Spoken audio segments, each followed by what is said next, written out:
तो फ्रेंड्स, अब हम लोग को बात करना है डिटर्मिनेंट के सेकेंड पार्ट के ऊपर। पार्ट 1 में हमने डिटर्मिनेंट के बेसिक पार्ट के ऊपर डिस्कस किया, जिसमें हम लोगों ने देखा कि डिटर्मिनेंट को एक्सपैंड कैसे किया जा सकता है। तो ये जो हमारा पार्ट 2 है, पार्ट 2 में हम लोग डिस्कस करने वाले हैं डिटर्मिनेंट के दो सबसे इंपॉर्टेंट पार्ट के ऊपर, जिससे रिलेट होकर हमारे पास हर टाइम क्वेश्चंस को दिया जाता है।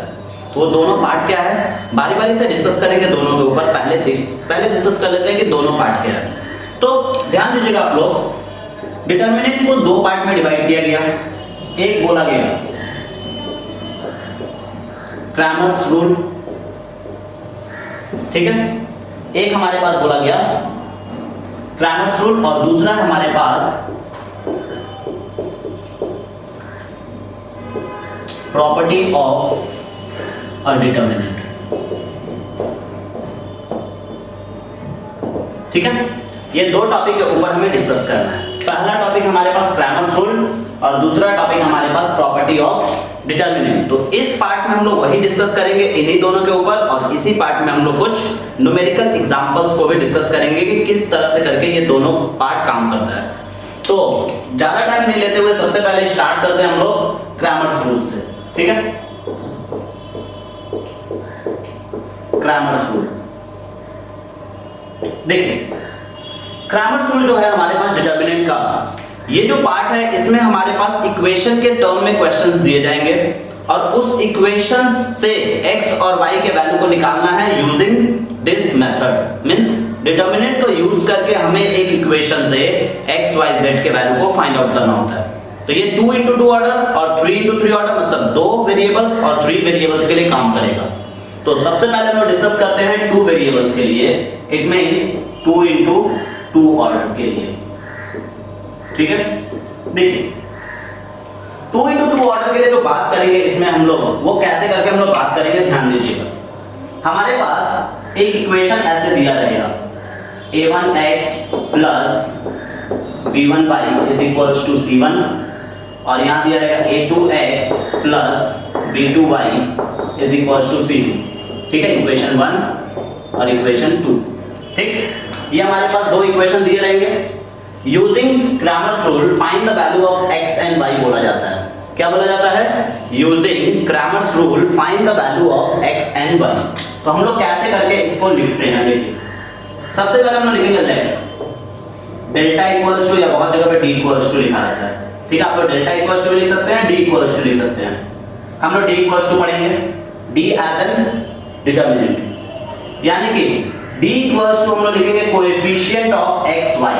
कोएफिशिएंट ऑफ x y बोलने का मतलब क्या होता है कि वेरिएबल के सामने multiplied number is known as coefficient. किसी भी वेरिएबल के सामने जो मल्टीप्लाइड नंबर है उसे हम लोग क्या बोलते हैं? कोएफिशिएंट बोलते हैं। यानी कि अगर मान लीजिए आपके पास दिया हुआ है 3x, तो यानी कि 3 is a coefficient of x। ठीक है, 3 is a coefficient of x। तो यानी कि हमारे पास यहाँ पे वही काम करना है, d के लिए लिखना है जितने भी कोएफिशिएंट हैं, यानी कि a1 b1 a2 b2, ये हो गया पहला। ठीक है, और इसे क्या करना है? एक्सपैंड कर लेना है। क्या करेंगे? इसे एक्सपैंड कर लेंगे। ठीक है, एक्सपैंड करने का मतलब क्या हुआ कि डायगोनली मल्टीप्लाई कर देना है इसको। ठीक है, इन दोनों को आपस में और इन दोनों को आपस में, यानी कि आ जाएगा हमारे पास a1 b2 minus a2 b1। ठीक है, ये हो गया पहला पार्ट। ठीक है, फिर उसके बाद से हमें निकालना पड़ेगा इसी में d of x। d of x बोलने का मतलब क्या होता है समझिएगा आप लोग। जो हमारा x वाला कॉलम है, देखिए ये जो एलिमेंट हम लोग यहाँ पे जो एलिमेंट लिखे हैं ये x का पूरा एलिमेंट है। ठीक है, और यहाँ पे जो एलिमेंट लिखे हैं वो पूरा y का एलिमेंट है। ध्यान दीजिएगा, देखिए a1 a2 b1 b2। ठीक है, तो यानी कि हम लोग d ऑफ x में जो करते हैं वो x वाले कॉलम को क्या करेंगे? रिप्लेस कर देंगे इस कांस्टेंट से। क्या बोले? x वाले कॉलम को रिप्लेस कर देंगे इस कांस्टेंट से, यानी कि यहां लिखेंगे c1 c2 और b1 b2 as it is रहेगा, और इसे भी हम लोग क्या करेंगे? एक्सपैंड कर देंगे। तो यानी कि हो जाएगा c1 b2 minus c2 b1, ये हो गया दूसरा। और फिर उसी तरह से हम लोग निकालेंगे d ऑफ y। मतलब कि सेम क्वेश्चन में, मतलब इसी मेन पार्ट में हम लोग क्या करेंगे, y वाले कॉलम को रिप्लेस कर देंगे इस कांस्टेंट से और x वाले को एज इट इज, यानी a1 a2, यहां हो जाएगा c1 c2। ठीक है, समझ रहे हैं आप लोग। न्यूमेरिकल एग्जांपल दिखा रहे हैं, अल्फाबेटिकली आप लोगों को सिर्फ और सिर्फ प्रूफ करना बता रहे हैं, यानी इसको इसके साथ और इसको इसके साथ मल्टीप्लाई करेंगे, यानी हो जाएगा a1 c2 minus a2 c1, ये हो गया। जैसे ही हमारे पास तीनों वैल्यू निकल जाए, मतलब कि d dx और dy, जैसे ही ये तीनों वैल्यू निकले तो हमें ये फॉर्मूला को फॉलो करना है, x equals to dx divided by d और y is equals to dy divided by d। ठीक है, ये फॉलो करके x और y का वैल्यू हमें आराम से निकालना है। हमेशा यही करना है, हर फॉर्म में, हर क्वेश्चन में हमें इसी तरह के प्रॉपर्टी को अप्लाई करना है, यानी किसी फॉर्म को अप्लाई करना है। यानी कि ये हमारे पास हो गया। ठीक है, इस तरह से करके हम लोग निकाल लिए इसको। एक न्यूमेरिकल एग्जांपल देते हैं, आप लोग से पहले नोट डाउन कर लीजिए, तो फिर एक न्यूमेरिकल एग्जांपल देते हैं इसी पे। पॉज करके वीडियो को नोट डाउन कर लीजिए फटाफट। तो देखिए, न्यूमेरिकल एग्जांपल जो रहेगा उसमें हम लोग को पता चलेगा कि किस तरह से इसका आंसर आता है, और हम लोग वेरीफाई भी करेंगे कि जो आंसर आया है वो सही है कि नहीं है। जस्ट फॉर एग्जांपल, मान लीजिए एक क्वेश्चन दिए 3x + 2y = 5। ठीक है, तो आप लोग के दिमाग में आ रहा होगा कि सर क्या माइनस में हो सकता है? ऑब्वियस बात है, माइनस में होने दीजिए। चलिए माइनस में ले लेते हैं, 2x - 3y = -5 या -3 ले लेते हैं। चलिए, ये हो गया हमारे पास इक्वेशन 1 और ये हो गया हमारे पास इक्वेशन 2। ठीक है, हमारे पास तो एमसीक्यू क्वेश्चन है नहीं कि हम लोग इसको क्या करेंगे, साइमल्टेनियसली सॉल्व करके x और y का वैल्यू निकाल देंगे और निकाल कर पुट कर देंगे। हमारे पास रिटन एग्जाम है और रिटन एग्जाम में हमें इसे सॉल्व करके ही दिखाना है। तो यानी कि हमें साइमल्टेनियसली नहीं सॉल्व करना है, हमें ग्रामर रूल का यूज करके सॉल्व करना है। तो देखिए, सबसे पहले लिखेंगे लेट d = जो भी कोएफिशिएंट दिया हुआ है x और y का उसे लिख लेंगे। ये दोनों प्लस में था तो +2 और यहाँ माइनस है तो -3 बैठाएंगे यहाँ पे और इसे एक्सपेंड करेंगे, यानी कि 3 3 जा माइनस, ठीक है, -3 और 3 -9 और फिर बीच में होता है -2 2 जा 4, यानी आया हमारे पास माइनस में 13 जो कि है ≠ 0। ठीक है, ये हो गया पहला पार्ट। फिर निकालेंगे d of x, यानी d of x निकालने का मतलब x वाले कॉलम को रिप्लेस करेंगे इस कांस्टेंट से, यानी 5 - 3 और 2 - 3। ठीक है, मल्टीप्लाई कर देंगे डायगोनली दिस इनटू दिस, यानी हमारे पास हो जाएगा 5 3 जा 15 माइनस में 15 और -2 3 जा 6 माइनस में 6, यानी कि -15 + 6, यानी हो गया हमारे पास माइनस में 9। ठीक है, ये हो गया दूसरा। और फिर निकालेंगे यहाँ पे d of y, मतलब y वाले कॉलम को रिप्लेस करेंगे इस कांस्टेंट से, यानी कि 3 2 5 - 3। ठीक है, यानी कि 3 3 जा 9 -9 और फिर -10, यानी कि आ रहा हमारे पास माइनस में 19। ठीक है, ये तीनों निकल गया हमारे पास। ठीक है, d निकल गया, dx निकल गया, dy निकल गया, जैसा कि अभी भी फॉर्मूला बताए थे ना। x = d of x by d और y = d of y by d, यानी कि d of x का वैल्यू हमारे पास दिया हुआ है, देखिए ध्यान से, d of x का वैल्यू है -9, -9 डिवाइडेड बाय माइनस में 13, माइनस माइनस कट गया, यानी 9/13 इज द आंसर। ठीक है, और दूसरा हमारे पास दिया हुआ है d of y का वैल्यू आया है माइनस में 19 डिवाइडेड बाय -13, फिर माइनस माइनस कट गया, यानी कि 19/13। ठीक है, ये भी आंसर निकल गया। ठीक है, हम तो बोल दिए कि ये आंसर है। अब आप लोग बोलेंगे कि सर हम मान कैसे लें कि ये आंसर है? देखिए, सही बात है कि अगर हम लोग आंसर निकाल रहे हैं तो हमें ये बात मानना भी नहीं है कि हमारा आंसर जो निकला वो राइट है कि रॉन्ग है। ठीक है, तो उसके लिए हम लोग क्या करते हैं, ध्यान दीजिएगा, x और y का जो वैल्यू निकला है किसी भी एक इक्वेशन में पुट करके देखते हैं कि आ रहा है कि नहीं यहाँ वाला वैल्यू। तो चलिए पहले वाले इक्वेशन में ही पुट करके देख लेते हैं। ठीक है ना, प्रूफ कर रहे हैं, ठीक, प्रूफ कर रहे हैं 3x, x का वैल्यू आया है 9/13 प्लस 2y 19/13। इसको सॉल्व करने से 5 आना चाहिए, ठीक है। 9 3 जा 27/13 प्लस 9 2 जा 38/13, 19 2 जा 38/13, यानी कि 13 ले लिया एलसीएम, यानी कि 27 प्लस 38 इज इक्वल्स टू 8 7 15, 5 हाथ में आया 1 और 3 2 5 1 6, 65/13, 13 से 5 बार में, यानी कि 5 प्रूव हुआ। मतलब लेफ्ट हैंड साइड से लिए तो राइट हैंड साइड प्रूव हो गया। तो इससे एक चीज जरूर पता चलेगा आपको कि आपका जो आंसर आया है वो क्या है, सही आया है कि गलत आया है। तो ये था इस तरह के क्वेश्चन का कॉन्सेप्ट, मतलब कि 2:2 ऑर्डर में डिटरमिनेंट को सॉल्व करने के लिए, मतलब ग्रामर रूल्स के क्वेश्चंस को सॉल्व करने का मेथड जो कि यूजिंग डिटरमिनेंट हुआ है, ठीक है। तो आप इसे नोट डाउन कर लीजिए। एक और एग्जांपल देखते हैं इसी के ऊपर, ठीक है। नोट डाउन कर लीजिए फटाफट वीडियो को पॉज करके। तो इसी पे एक डिफरेंट पैटर्न का एग्जांपल देखते हैं।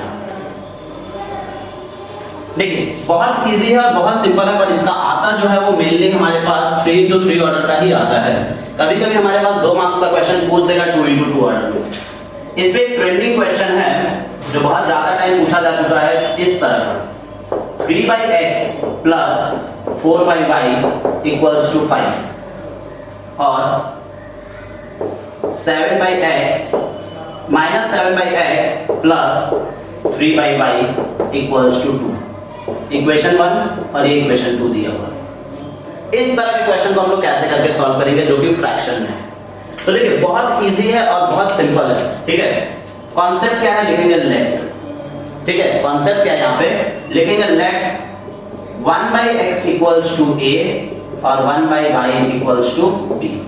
मान लीजिए क्या माने, 1/x के जगह पे a और 1/y के जगह पे b।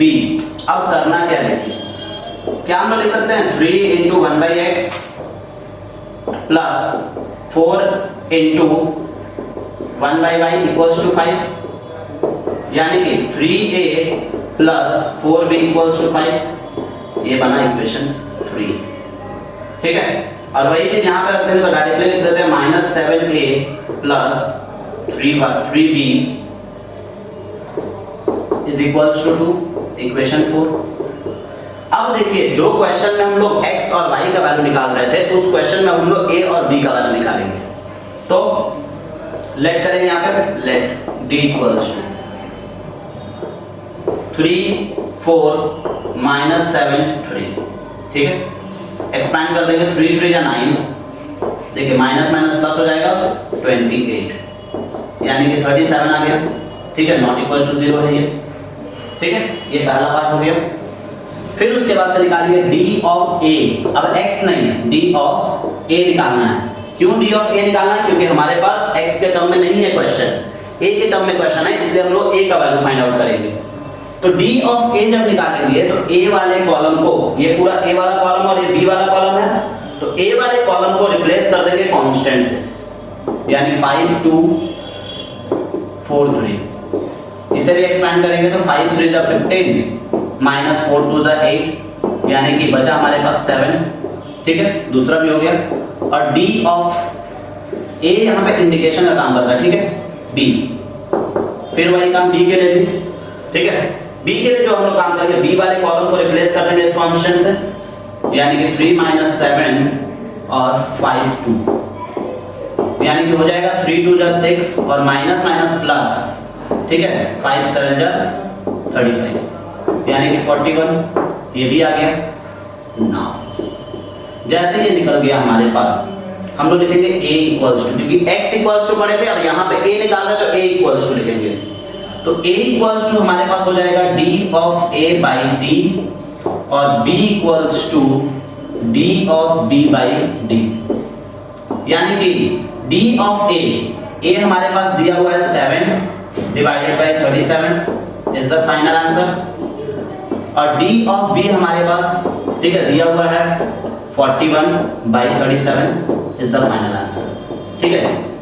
पर हमारे पास तो क्वेश्चन x और y के टर्म में था, तो हम लोग तो a और b का वैल्यू निकाले, तो क्या ये आंसर सही हुआ? नहीं, हमें निकालना है a और b का वैल्यू, नहीं, हमें निकालना है x और y का वैल्यू। तो x और y का वैल्यू निकालने के लिए हम लोग क्या करेंगे, देखिए लिखेंगे जहां पे put a equals to 1/x और b इक्वल्स टू 1/y। ठीक है, तो यानी कि यहाँ रखेंगे 1/x इज इक्वल्स टू 7/37, यानी x का वैल्यू से रिप्लेस, इससे उल्टा करेंगे तो ये भी उल्टा हो जाएगा, 37/7 इज द फाइनल आंसर। और d और b निकालेंगे जो हम लोग, तो इसे भी हम लोग उल्टा करेंगे। देखिए ध्यान दीजिएगा, यहाँ पे हमारे पास दिया हुआ है b इक्वल्स टू, यानी कि 1/y इज इक्वल्स टू 41/37, इसे भी उल्टा करेंगे तो यानी y इज इक्वल्स टू 37/41। ठीक है, this is the final answer. तो ये हुआ हमारे पास x और y के वैल्यू को फाइंड आउट करने का एक और मेथड जो इस तरह के क्वेश्चंस के लिए अप्लाई होता है। मान लीजिए कभी-कभी क्या होता है कि कुछ क्वेश्चंस में वैल्यू नहीं दिए रहते हैं, तो वहां पर हम लोग 0 कंसीडर करते हैं, पर ये 2x2 ऑर्डर में नहीं होगा, 3x3 ऑर्डर में उस तरह के क्वेश्चंस को देखना है। तो चलिए 3x3 ऑर्डर के भी दो क्वेश्चन को देखते हैं। सेम पैटर्न है, सेम फॉर्मूला है, सेम वे है, तो हम लोग डायरेक्टली एग्जांपल्स क्वेश्चन से स्टार्ट करेंगे। इट मींस न्यूमेरिकल प्रॉब्लम से स्टार्ट करेंगे। तो आप लोग इसे नोट डाउन कर लीजिए। डिस्कस करते हैं हम लोग 3x3 ऑर्डर के डिटरमिनेंट के ऊपर।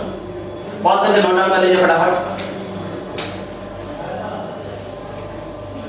फिर उसके बाद हम लोग डिस्कस करेंगे इसी में प्रॉपर्टी ऑफ डिटरमिनेंट के ऊपर कि प्रॉपर्टी ऑफ डिटरमिनेंट क्या होता है। ठीक है, तो चलिए पहले देख लेते हैं 3x3 ऑर्डर के डिटरमिनेंट के बारे में, क्योंकि मेनली हमारे पास एग्जाम्स में पूछा जाता है 3x3 ऑर्डर का।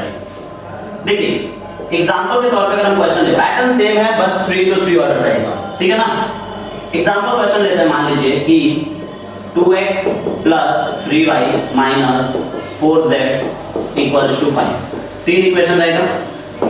दूसरा हमारे पास दे दिया x - y + 4z = 3, और तीसरा इक्वेशन हमारे पास दे दिया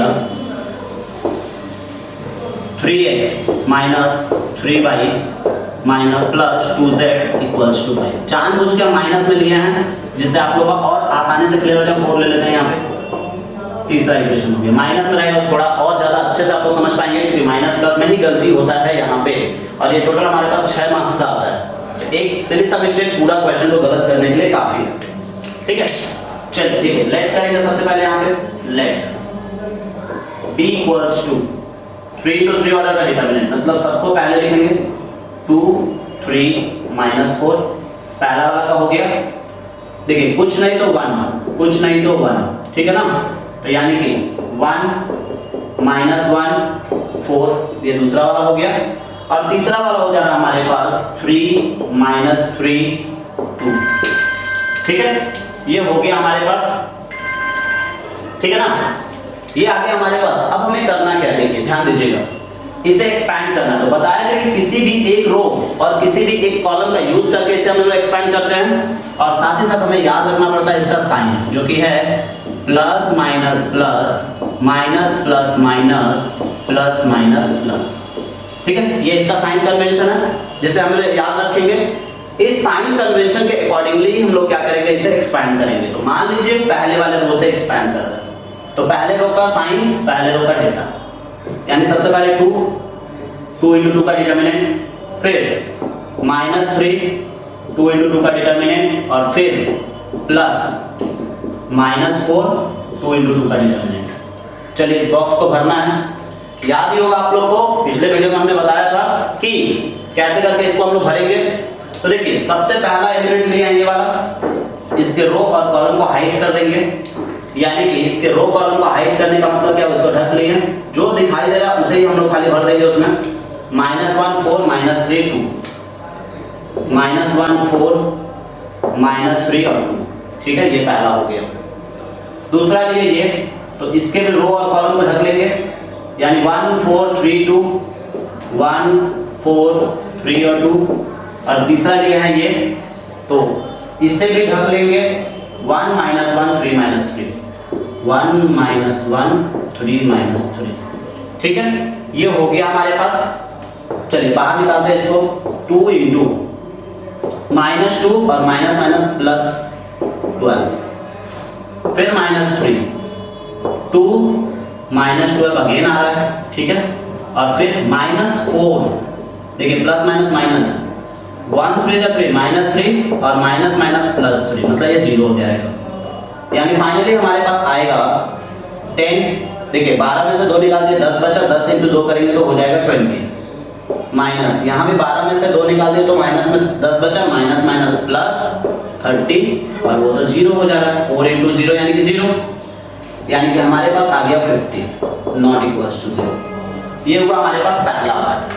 क्लियर है सबका कि पहला पार्ट कैसे निकाले, एक्सपेंड कर दिए डिटरमिनेंट को डायरेक्टली। इसी तरह से निकालेंगे d of x। d of x निकालने के लिए x वाले कॉलम को रिप्लेस कर देंगे कांस्टेंट से, ठीक है। x वाले कॉलम को ये कांस्टेंट जो है हमारे पास ये तीनों इससे रिप्लेस कर देंगे x वाले कॉलम को, यानी कि 5 3 4 3 -1 -3 -4 4 और 2, ठीक है। फिर पहले वाले से एक्सपेंड करिए, 5 2 into 2 का डिटरमिनेंट, -3 अगेन 2 into 2 का डिटरमिनेंट और फिर प्लस में -4 2 into 2 का डिटरमिनेंट, ठीक है। बॉक्स को फिर से भरना है, चलिए बॉक्स को भरते हैं। पहला एलिमेंट लिया है ये, तो उसके रो कॉलम को ढक लेंगे, तो -1 4 -3 2 -1 4 -3 और 2। दूसरा एलिमेंट लिया है ये, तो इसके भी रो और कॉलम को हाइड कर लेंगे, ठीक है।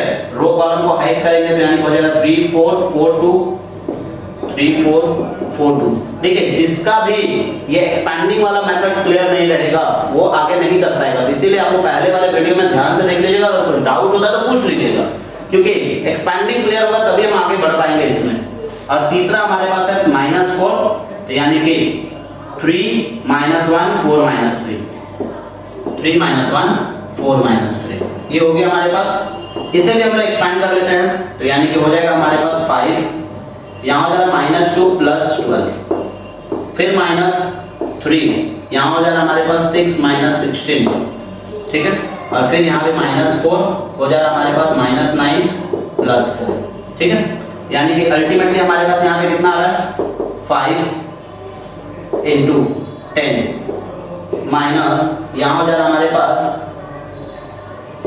3 into -10 और यहाँ हो जा रहा है हमारे पास -4 into -5, यानी फाइनली अगर हम लोग इसको निकालेंगे तो अपने पास हो जाएगा 5 10 50 माइनस माइनस प्लस 30 और फिर माइनस माइनस प्लस 20, यानी कि आ रहा हमारे पास 100, ठीक है। ये हो गया हमारे पास दूसरा। इसी तरह से हम लोग निकालेंगे d of y, as same as पूरा y वाले कॉलम को रिप्लेस कर लेंगे कांस्टेंट से, ठीक है। चलिए पहले हम लोग पूरा लिख लेते हैं। देखिए y2 x वाला कॉलम लिख लीजिए 2 1 3, y वाले कॉलम को रिप्लेस कर देना 5 3 4 से, 5 3 और 4 और उसके बाद से हमारे पास -4 + 4 और 2। एक्सपैंड करने का कॉन्सेप्ट वही है 2 से, फिर उसके बाद से -5 से और फिर उसके बाद से +-4 से, ठीक है। चलिए भरिए बॉक्स को। बॉक्स को भरेंगे तो हमारे पास 2 से जो आएगा वो हो जाएगा 2 से रो कॉलम हाइट, यानी कि 3 4 4 2। दूसरा हमारे पास 5 से आएगा तो रो कॉलम हाइट 1 4 3 2 और तीसरा हम लोग 4 से लिए हैं तो उसका रो कॉलम हाइट 1 3 3 4, ठीक है। बाहर निकालेंगे तो देखिए क्या हो जाएगा हमारे पास 2 ब्रैकेट में 6 - 16 -5 ब्रैकेट में 2 - 12 और फिर -4 ब्रैकेट में 4 - 9। इट मीन्स फाइनली हमारे पास आ रहा है यहाँ पे, देख लीजिएगा 16 में से 6 निकाल देंगे 10 बचेगा, यानी कि -10 × 2 करेंगे तो -20, ठीक है, -20। फिर देखिए -10 बच रहा है यहाँ पे भी तो माइनस प्लस 50 और फिर माइनस देखिए यहाँ पे भी 5 बच रहा है तो माइनस प्लस 20, ठीक है। देखिए 9 में से 4 निकाल देंगे तो 5 बचेगा माइनस में, माइनस प्लस 5 4 20, तो 20 20 गया, यानी कि यहाँ पे हमारे पास आ गया 50, ठीक है। ये 50 हो गया यहाँ पे, तो मतलब हमारे पास सेकंड में निकल गया। थर्ड भी इसी तरह से निकालेंगे, इसी मेथड का यूज करके। आप लोग इसे नोट डाउन कर लीजिए। तो थर्ड हम बताते हैं, आप लोग वैल्यू को याद रखिएगा एक बार कि वैल्यू कितना आया है हमारे पास, d आया है, हम यहाँ पे साइड में लिख देते हैं, d आया है हमारे पास 50, ठीक है। d ऑफ x आया है 100 और d ऑफ y आया है हमारे पास 50, ठीक है ना। अब हमें निकालना है d ऑफ z। मिटा रहे इसको, ठीक है, नोट डाउन कर लीजिएगा, आप नोट डाउन कर लीजिएगा क्योंकि एक एक क्वेश्चन काफी लंबा लंबा है इसमें। तो देखिए हम लोग क्या कर रहे हैं, डी वाले को रहने दे रहे हैं, खाली इसको मिटा रहे हैं इन दोनों को।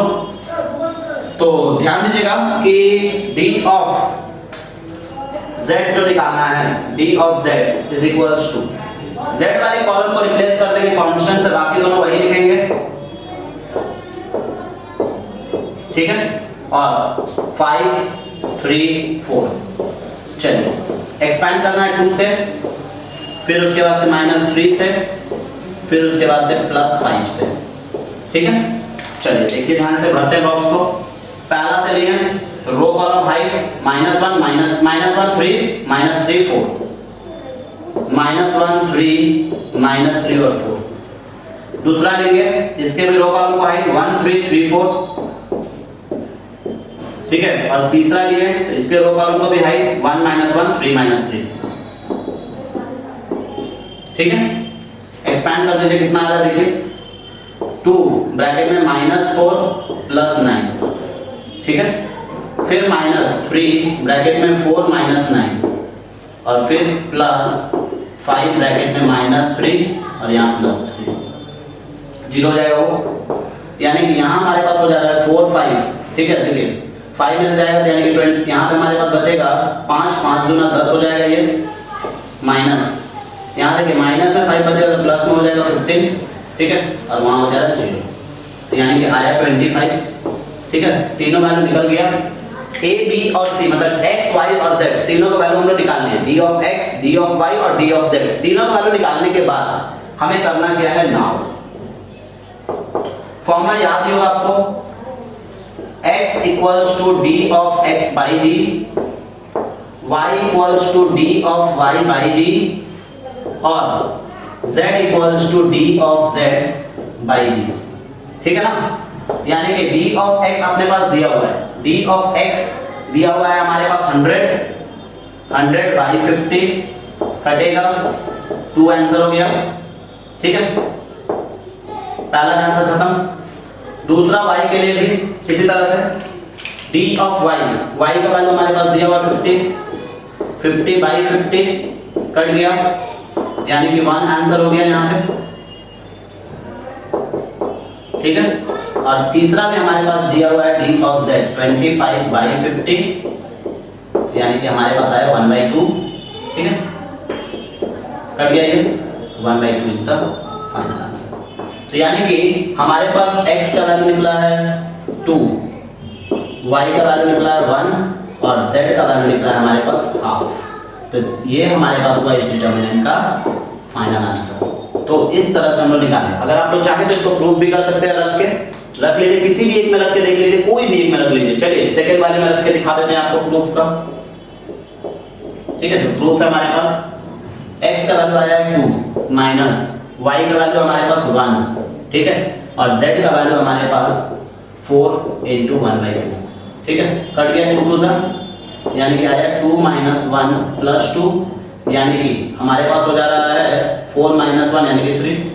देख लीजिए ध्यान से 3 है कि नहीं, तो प्रूफ हो गया ये, ठीक है। तो ये है हमारे पास कॉन्सेप्ट। इस तरह से आंसर हम लोग चेक कर सकते हैं कि जो अपना निकाला गया है वो करेक्ट है या रॉन्ग। तो ये तो हमारे पास डिटरमिनेंट का ग्रामर रूल का क्वेश्चंस। ग्रामर रूल के क्वेश्चंस में हम लोग इसी तरह से सॉल्व करते हैं और ऐसे ही क्वेश्चंस में सॉल्व किया जाता है। एक और एग्जांपल देखेंगे इस पे, आप लोग इसे नोट डाउन कर लीजिए फटाफट। तो फिर हम लोग एक और एग्जांपल देखते हैं इसी पे। तो आप लोग ये समझ गए होंगे कि क्रैमर रूल को कैसे करते हैं। तो देखिए क्रैमर रूल का एक और क्वेश्चन हम लोग ले लेते हैं, वो जो सेकंड पैटर्न का क्वेश्चन आपको बताए थे। अगर मान लीजिए कि एक क्वेश्चन में हमारे पास दिया हुआ है, 2017 में पूछा गया है, आप इसे नोट डाउन कर लीजिएगा एक बार। हम सिर्फ और सिर्फ आपको इसका फॉर्मेट बता देंगे, 1/x + 1/y + 1/z is equals to दिया हुआ अपने पास 1। दूसरा इक्वेशन जो हमारे पास दिया हुआ दिया 2/x + 5/y + 3/z, 5/y + 3/z is equals to 0, ठीक है। और तीसरा इक्वेशन हमारे पास जो दिया हुआ है वो दिया 1/x + 2/y, 1/x + 2/y + 4/z is equals to 3।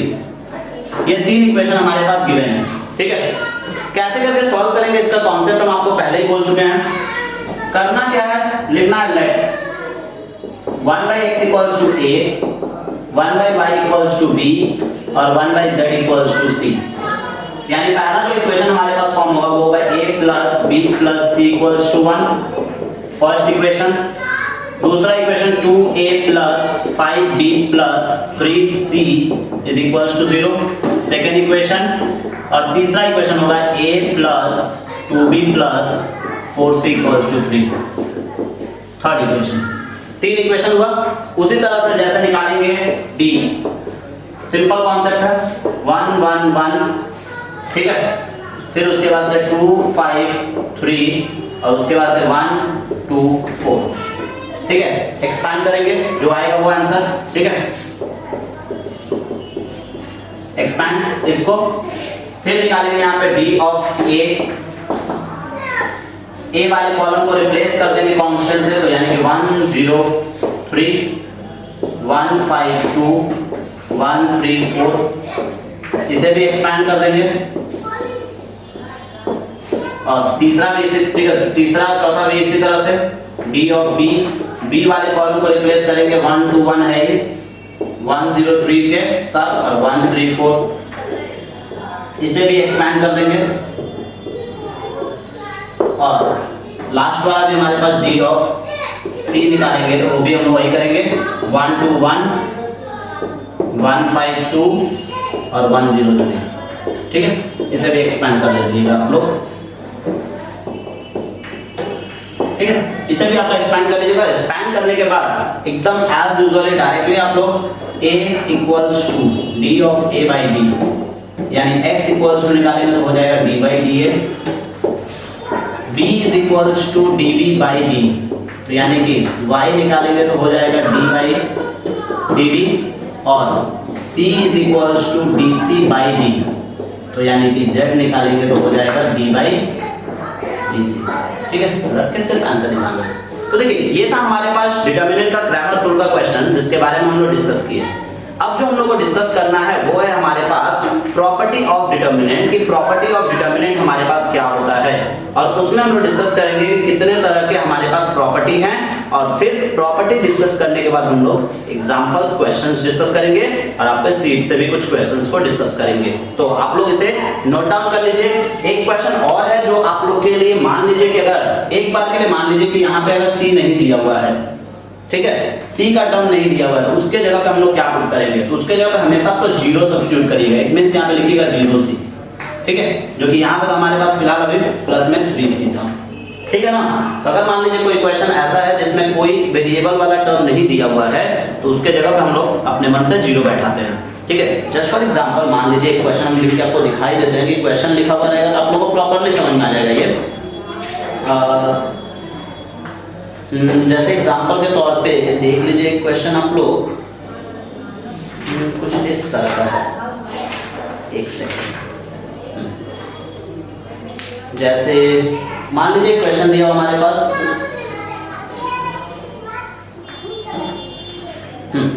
दिया हुआ है a प्लस b, ठीक है, प्लस c इक्वल्स टू 6, ठीक है। फिर दिया हुआ हमारे पास b minus c is equals to direct, मतलब a का टर्म नहीं दिया हुआ इसमें 1, और तीसरा इक्वेशन भी हमारे पास दिया हुआ है a plus 2b plus 3c, a plus 2b plus 3c equals to 10, ठीक है। तो यहाँ जो हमारे पास a वाला टर्म नहीं है ना, तो डिटरमिनेंट लिखते समय हम लोग क्या करेंगे, 1 1 1 तो बैठाएं, दूसरे वाले में 0 1 माइनस 1 बैठाएंगे, और तीसरे वाले में 1 2 3 बैठाएंगे। तो ये कॉन्सेप्ट है कि जो टर्म नहीं दिया रहेगा उसके जगह पे हम लोग क्या करना, हमेशा 0 सब्स्टिट्यूट करना। तो ये था हमारे पास डिटरमिनेंट का ग्रामर सोल्व के ऊपर। अब हम लोग डिस्कस करते हैं आगे प्रॉपर्टी ऑफ डिटरमिनेंट। तो आप इसे नोट डाउन कर लीजिए, ठीक है, पॉज करके वीडियो को, फिर हम लोग डिस्कस करते हैं प्रॉपर्टी ऑफ डिटरमिनेंट के ऊपर।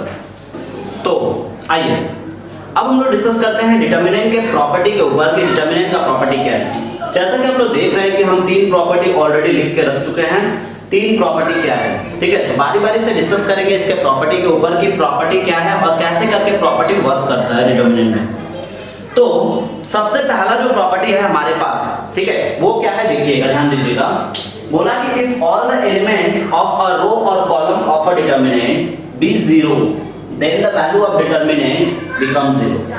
बोलने का मतलब क्या है कि किसी भी डिटर्मिनेंट का कोई एक रो या एक कॉलम कंप्लीटली जीरो हो, किसी भी डिटर्मिनेंट का कोई एक रो या एक कॉलम कंप्लीटली जीरो हो तो डिटर्मिनेंट का वैल्यू अल्टीमेटली जीरो लिख देंगे हम लोग डायरेक्टली, ठीक है, एक्सपैंड करने का जरूरत नहीं है।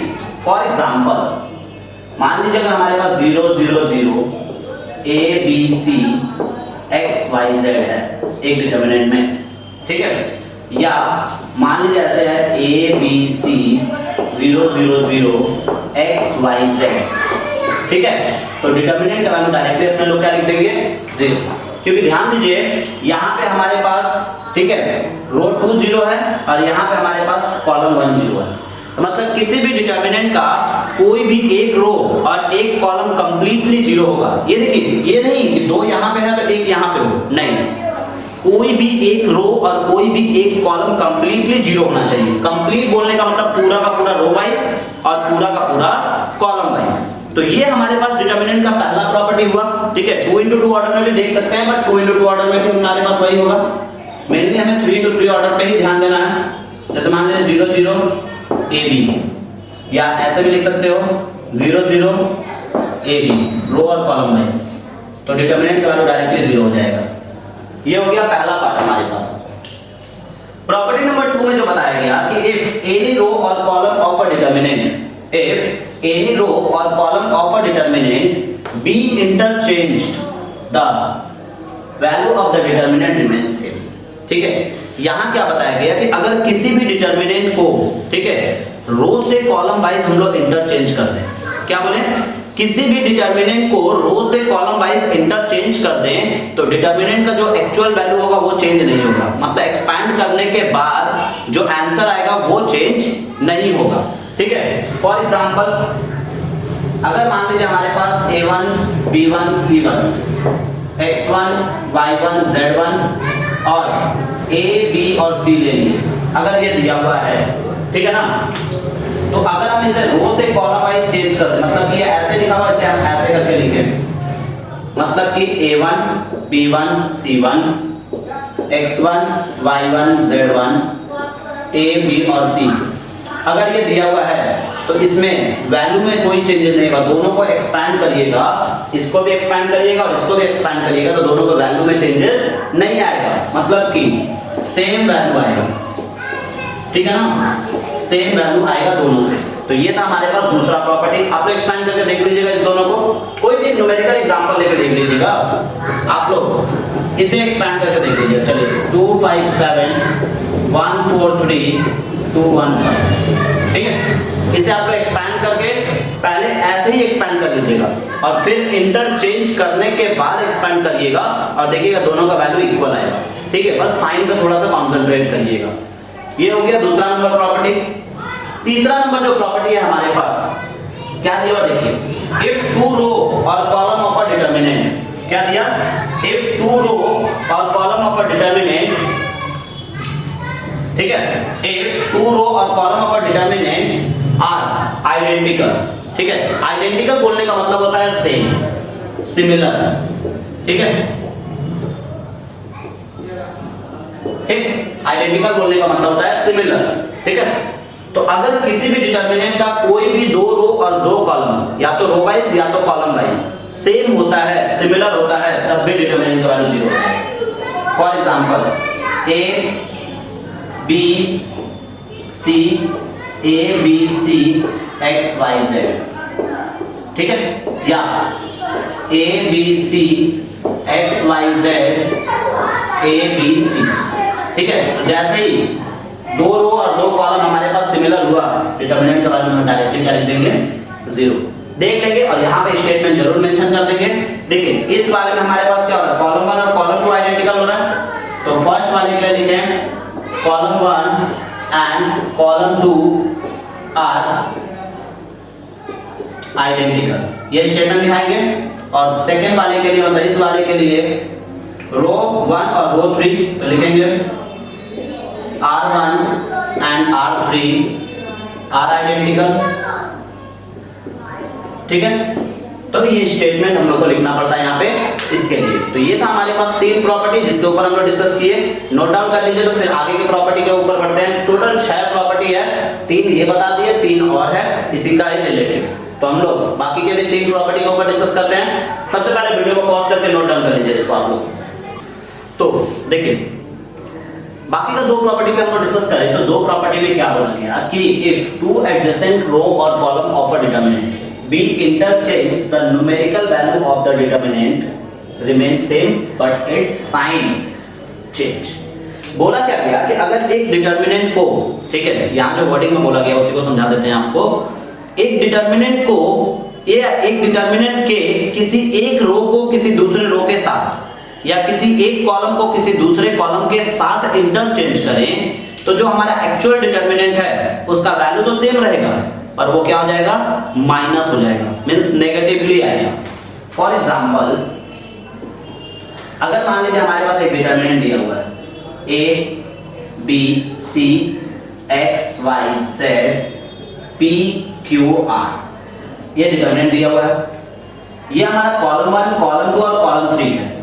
अगर हम कॉलम 1 को इंटरचेंज करें, ये इंटरचेंज का साइन है कॉलम 2 के साथ, ठीक है, तो हमारे पास क्या होगा, वैल्यू तो सेम आएगा पर वो नेगेटिव से मल्टीप्लाई हो जाएगा। It means x Y z आ जाएगा कॉलम 1 में और ए बी सी चला जाएगा कॉलम 2 में और पी क्यू आर आ जाएगा अपने प्लेस पे।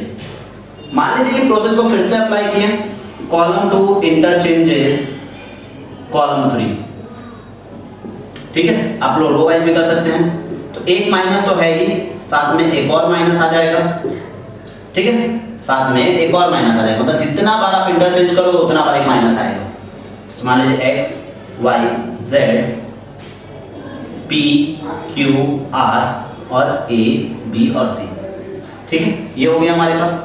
ये आप लोग देख रहे हैं कि हम इसको लेके कॉलम वाइज, ठीक है, आप इसे रो वाइज भी कर सकते हैं, कोई प्रॉब्लम नहीं है, रो वाइज भी यही प्रॉपर्टी होगा। मतलब कि एक इन शॉर्ट बोले तो इन शॉर्ट में हम लोग को यही समझ कर रखना है कि किसी भी रो और किसी भी कॉलम को किसी दूसरे रो और दूसरे कॉलम के साथ इंटरचेंज किया जाए तो जो भी हमारा एक्चुअल डिटरमिनेंट है वो माइनस से मल्टीप्लाई हो जाएगा। इट मींस यहाँ तो माइनस माइनस प्लस हो गया, अगर एक बार और होता तो फिर माइनस आता, फिर एक बार और होता तो फिर माइनस आता, मतलब जितना बार आपको इंटरचेंज करेंगे उतना बार एक माइनस साइन आना ही आना है, ये श्योर है, ठीक है, क्लियर है ये। तो ये हमारे पास हुआ प्रॉपर्टी नंबर 4। चलिए प्रॉपर्टी नंबर 5 के ऊपर डिस्कस करते हैं कि प्रॉपर्टी नंबर 5 क्या है। बोला कि if all the elements of any row और कॉलम ऑफ अ डिटरमिनेंट, देखिए हम पहले से लिख के इसलिए रख देते हैं क्योंकि इससे टाइम बचे, ठीक है, वीडियो ज्यादा लंबा ना हो, क्योंकि आप लोग को फिर अगर हम लिखेंगे तो उसमें भी टाइम कंज्यूम होगा, तो फिर आप लोग उतारेंगे, फिर उसमें भी टाइम कंज्यूम होगा, तो इसीलिए हम क्या करते हैं पहले लिख के फिर वीडियो को डायरेक्ट स्टार्ट करते हैं। If all the elements of any row or column of a determinant be multiplied, ठीक है, be multiplied by a constant k, ठीक है, एक constant k से multiply है, then the value of original determinant, ठीक है, is then also multiplied by the same constant k, ठीक है। For example, अगर मान लीजिए एक 2 into 2 का ही लेते हैं डिटरमिनेंट, अगर मान लीजिए कि इसको हम k से मल्टीप्लाई करें a b c और d, तो देखिए कितने तरीके से मल्टीप्लाई कर सकते हैं। यहाँ जो हमारे पास बताया गया है उसमें यही बताया गया है कि अगर किसी भी डिटरमिनेंट को, ठीक है, अगर किसी भी डिटरमिनेंट को हम लोग किसी कांस्टेंट से मल्टीप्लाई करें, ठीक है, किसी भी डिटरमिनेंट को किसी कांस्टेंट से मल्टीप्लाई करें तो वो एक बार में किसी एक रो या किसी एक कॉलम को ही मल्टीप्लाई करेगा। क्या बोले, एक बार में किसी एक रो या किसी एक कॉलम को ही मल्टीप्लाई करेगा, सबको मल्टीप्लाई नहीं करेगा, ठीक है। जैसे फॉर एग्जांपल अगर इसको हमको लिखना है तो हम इसको आइदर ऐसे लिख सकते हैं के ए के बी, सॉरी के ए के सी, बी और डी ऐसे रह जाएगा, मतलब ये बी और डी को नहीं मल्टीप्लाई करेगा। या अगर हमको इसको लिखना है तो हम इसको ऐसे भी लिख सकते हैं के ए के बी, ठीक है, तो हमारे पास सी और डी ऐसे ही रह जाएगा। या इसको हमको लिखना है तो इसको हम ऐसे भी लिख सकते हैं ए बी के सी के डी, या इसको हमें लिखना है तो ये हम लोग ऐसे भी लिख सकते हैं ए सी के बी के डी।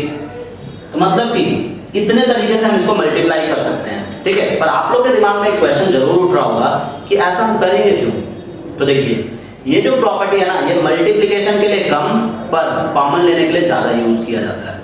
कॉमन लेने के लिए ज्यादा कैसे यूज किया जाता है, आप लोग पहले इसे पॉज करके नोट डाउन करिए, तो फिर एग्जांपल दिखाते हैं। ठीक है, नोट डाउन कर लीजिए फटाफट इसको पॉज करके। तो कॉमन लेने के लिए कैसे यूज किया जाता है, ध्यान दीजिएगा आप लोग कि इसका हम लोग कैसे करके कॉमन लेने के लिए यूज करते हैं। जैसे मान लीजिए कि एक 3 into 3 ऑर्डर का डिटरमिनेंट हम यहाँ पे आप लोगों के लिए लिखे। जैसे मान लीजिए फॉर एग्जांपल लिखे 2 4 6 3 12 18 5 10 25। ठीक, ये हम लोग लिख लिए। अब देखिए ध्यान से, जो हमारे पास रो 1 है इसे हम बोलते हैं रो 1, ये कहलाता है हमारे पास रो 2, ठीक है, और ये हमारे पास कहलाता है row 3। This is known as column 1, column 2 और कॉलम 3। ठीक है, तो ध्यान से देखिए, जो हमारा रो 1 है वो पूरा 2 से मल्टीपल है, यानी कि यहां से हम लोग 2 कॉमन ले सकते हैं। तो लिखेंगे taking common from, taking common from R1। देखिए R1 से कॉमन आ रहा हमारे पास 2 देखिए इक्वली तीनों में है, तो हम 2 कॉमन निकाल लिए, बचा हमारे पास 1 4 1 2 और 3। ठीक है, बाकी ऐसे ही रहेगा, बाकी से कोई मतलब नहीं है। ठीक है, पर आप लोग बोलिए सर यहाँ तो सेकंड वाले से भी और थर्ड वाले से भी कॉमन आ रहा है। सही बात है, सेकंड वाले से 3, थर्ड वाले से 5 कॉमन आ रहा है, लिख सकते हैं। फिर लिखेंगे यहाँ पे taking common from R2 and R3 ठीक है ना, दोनों को एक ही साथ ले लेते हैं। जो भी हमारे पास कॉमन लेते हैं उसे मल्टीपल में करते हैं। इट मींस 3 लिए R2 से और 5 लिए R3 से, तीनों को आपस में मल्टीप्लाई करके रखेंगे, ऊपर वाला सेम रहेगा। 3 कॉमन लिए तो 1 4 6 और फिर उसके बाद से इसमें से हम लोग 5 लिए हैं, तो हमारे पास 1 2 5। ठीक है, अब देखिए फिर से हमारे पास कॉलम 2 में से कॉमन आ रहा है 2, फिर लिखेंगे टेकिंग कॉमन फ्रॉम कॉलम 2। ठीक है, देखिए पहले तो इसको हम लोग मल्टीप्लाई करके लिख लेते हैं 2 3 5 यानी 6 5 तो 30 इनटू, फिर 2 कॉमन आ रहा है इसमें से, तो 2 लिए कॉमन, तो हमारे पास बचा है 1 1 1, यहाँ बचा हमारे पास 1 2 1 और यहाँ हमारे पास 3 6 5। अब आप लोग बोलेंगे कि सर यहाँ भी तो दोनों में से कॉमन आ रहा है, 6 में और 3 में से नहीं। क्या बताए थे हम कि पूरा कंप्लीट रो और कंप्लीट कॉलम में से कॉमन आना चाहिए। तो देखिए जब पूरे रो और पूरे कॉलम में से कॉमन आ रहा है तभी हम कॉमन ले रहे हैं, अदरवाइज हम कॉमन नहीं ले रहे हैं। तो ये हम लोग करते हैं क्वेश्चन को इजी करने के लिए, कॉमन लेके क्वेश्चन को सिंपल कर लेते हैं। तो इसके लिए ये प्रॉपर्टी यूज किया जाता है जो कि हम लोग पढ़े 5वां नंबर प्रॉपर्टी में। लास्ट प्रॉपर्टी है उस पर डिस्कस कर लेते हैं, फिर उसके बाद से हम लोग डिस्कस करेंगे इसके न्यूमेरिकल्स के बारे में, मींस क्वेश्चंस के बारे में एक और पार्ट में।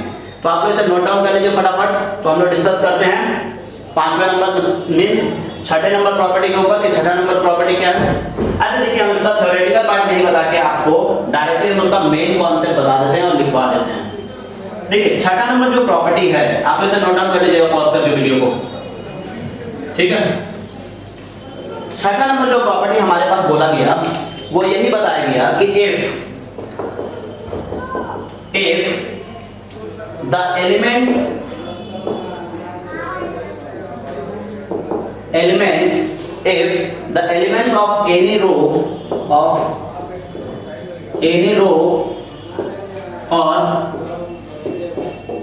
column of a determinant, ठीक है, column of a determinant be added or subtracted, be added or subtracted by the same multiple by the same मत लिखिए, इसको अदर लिखिए, अदर वैल्यू, ठीक है, बाय दस अदर वैल्यू, देन, ठीक है, other value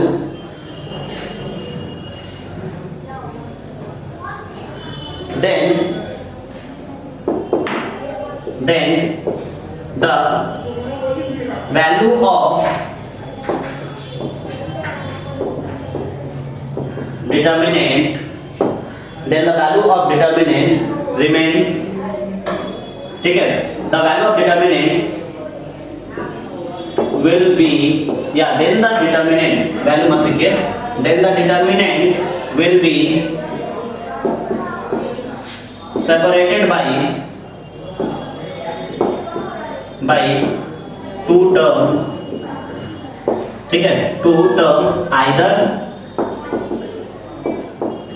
in addition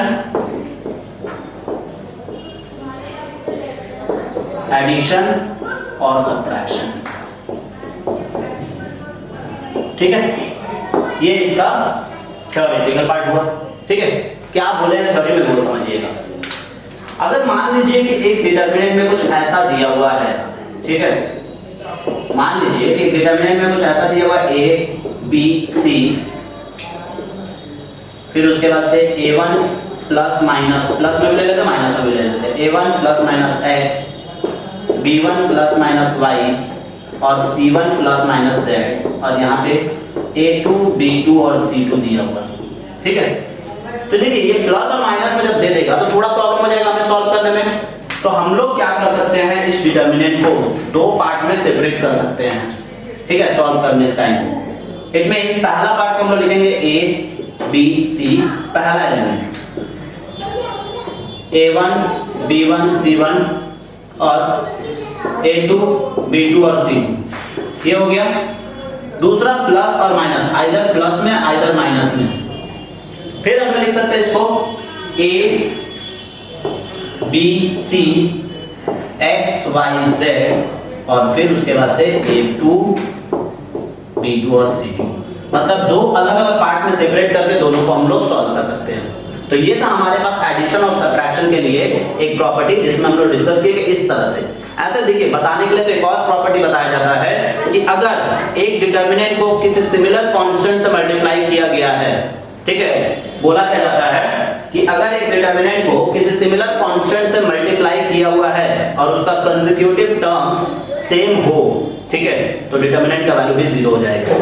for example मान लीजिए कि अगर हमारे पास के ए के बी के सी दिया हुआ है, ए बी और सी, यहाँ एक्स वाई और जेड दिया हुआ है, ठीक है, तो इसका वैल्यू 0 हो जाएगा, ठीक है। ये रो वाइज भी हो सकता है, के ए के बी के c a B C x Y z, तो इसका वैल्यू भी क्या हो जाएगा 0।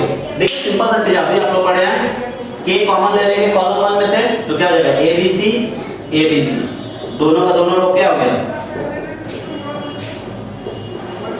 आइडेंटिकल। तो जब दोनों का दोनों रो आइडेंटिकल हो गया तो वैल्यू ऑफ डिटरमिनेंट क्या हो जाएगा 0। यहाँ भी हम लोग के कॉमन ले लेते हैं तो दोनों का दोनों क्या हो जाएगा